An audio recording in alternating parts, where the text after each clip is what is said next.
I don't know if he needs an introduction, but here's wide receiver holder Clay Swinney. Y'all fire away, and if you can get recording in the back. If you can hit record on the video, though. All right, fire away. All right, so Will's got a couple of touchdowns. Drew had the 2-point conversion. You've got one there. Is there a little rivalry between you guys about who can do what? No, not really. I mean, we're all very competitive, but I think we also realize, like, everyone's career is so different, and we're just I'm proud of them for the careers they've had, and they're proud of me for what I've been able to accomplish. Every now and then, some bickering will come up, just some friendly bickering. But I'd say Drew's probably the mediator, classic middle child, does a good job being like, everyone's done a good job, you know? So I guess what do you remember in terms of film study, I guess, that Dabo said that like on Tuesday you knew you guys were going to do it. I guess did you see it as well in terms of the Yeah.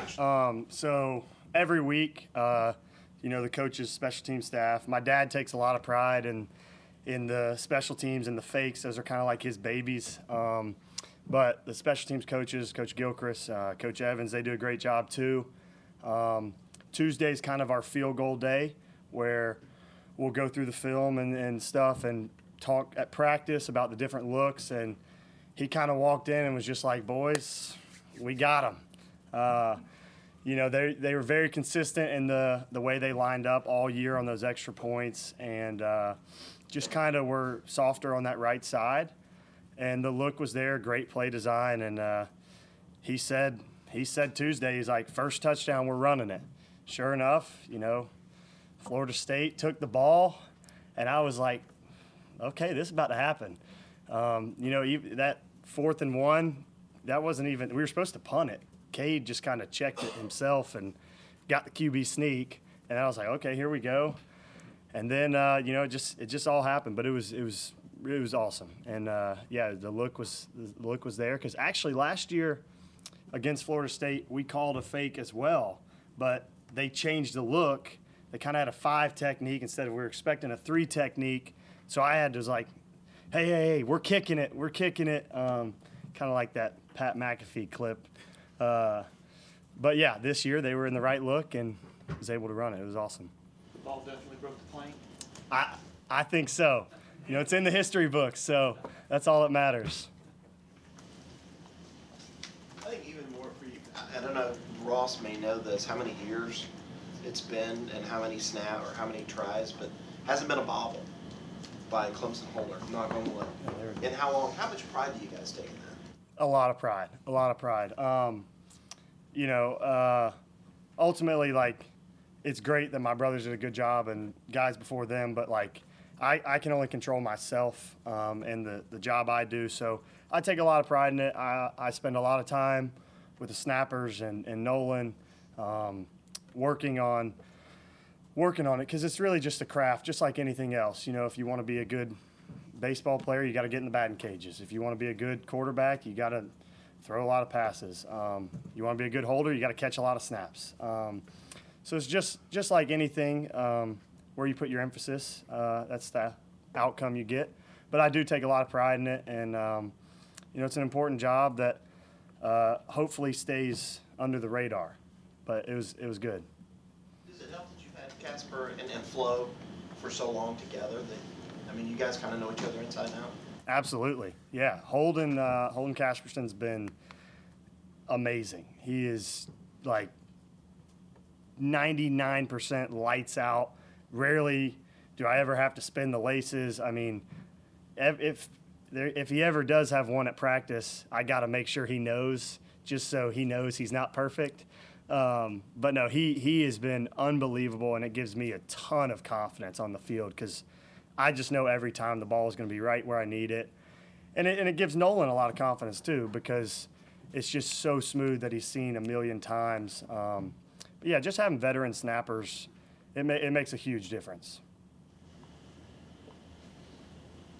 I think there was one earlier this year, I can't remember, where it was kind of high for you and you had to get it down. Do you remember that? Yeah, Boston College, right before half. It was a weird situation, because we thought Tristan got out of bounds, but the refs said he didn't, and then they put some time back on the clock, and so we ran out there, and they were telling Holden, like, you got to snap it on the whistle. So I think the whole situation kind of something that we haven't really practiced. So it was a very unique situation, and I think it just kind of got away from him. Thankfully, I got my mom's instincts and reactions. I was able to go up and get it. But more impressive is the kick. I mean, the fact that Nolan was able to just stay in his process and stay through it. I mean, that was a 50-yarder with a lot of pressure right before half. You know, if you miss it, the whole team's in there. It's just like big-time kick. And I watched that play, and I'm like, man, how did he make that kick? I mean, he didn't hesitate. It was just smooth operation. So that was the really impressive part. He's had a really good run, Nolan, of just after a kind of slow start. What have you seen from him, and how do you kind of regain your mojo as a kicker, as a whole unit for that type of stuff? Yeah, he is. He's really hit his stride, and he's having a great year. I think he's 11 of 13 or something like that. And I think, honestly, just the beginning of the year, those kicks might have been. I know we lost a couple of close games in the games where he missed, but like he missed a 50-yarder and a 53-yarder. Couple tough kicks, but he's just been so consistent. I've always been told my whole life kicking is kind of like a pitcher. Like you can't over kick or else you can't over pitch. Your arm's going to get hurt. Nolan's like a robot because he kicks all the time. He's always working. Honestly, I don't know how his leg stays on because he's just always working on something. Even if he's not kicking field goals, he's doing thuds or whatever it may be. But he's just a very confident kid, which I think you need at the kicker position. You got to have self-confidence because you're really out there all alone, and it's very black and white whether you did your job or not. But, yeah, I think he's just at the beginning of the year he might have been a little antsy or whatever, but he's really settled in and been a huge factor for us down the stretch here, and especially last game, making 3 huge field goals. Say your quick reaction skills from your mom. I guess, why do you say that? She was a great athlete. You know, she was a gymnast, cheerleader, and she doesn't get enough credit. I guess your dad said that she was kind of mad that he didn't tell her that was coming. I guess, did she tell you that as well? Yeah, I didn't tell her either.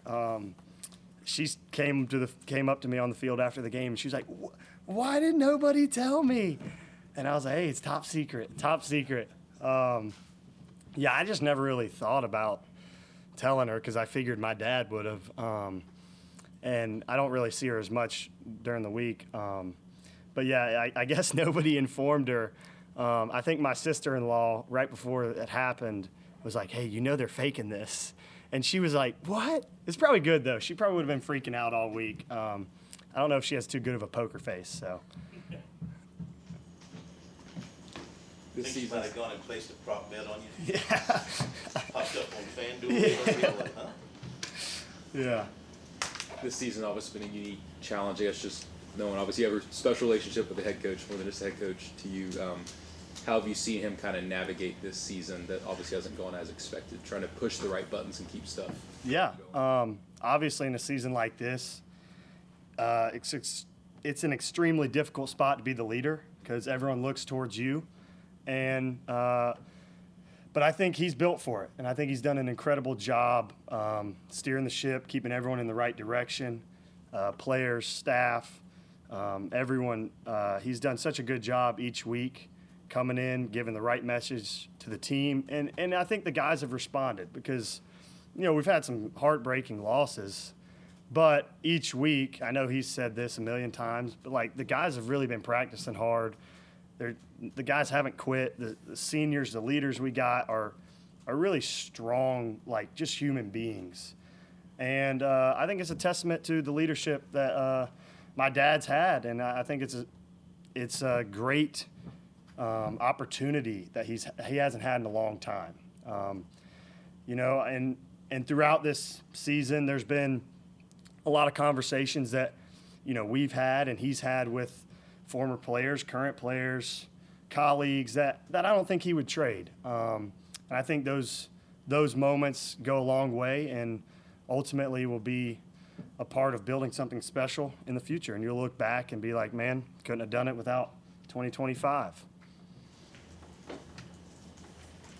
guess what have you learned, do you think, from a season where, again, you put in the work, you feel like you're doing everything you can, and you don't get the result? I guess what have you learned yourself?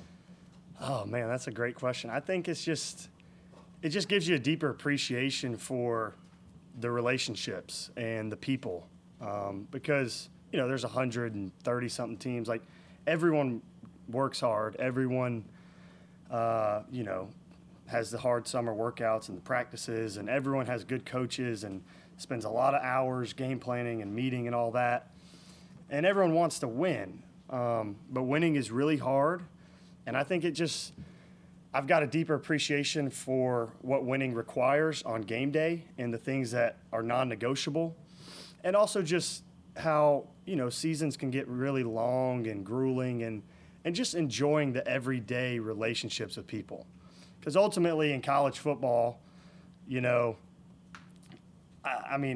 still playing, but you talk to people who are finished, like they're not going to tell you, oh, this score, this game. They're going to tell you about the locker room moments and the plane trips and all the memories that they create with their teammates. So, and I think just this season has just put a huge emphasis for me on enjoying these relationships. I'm a fourth-year guy. I got another year, but a lot of the guys I came in with are leaving after this year. And just to be able to see like where the relationships have grown from when we got here to now, it's just something that's really special and something that I'll cherish for the rest of my life. So just spending the last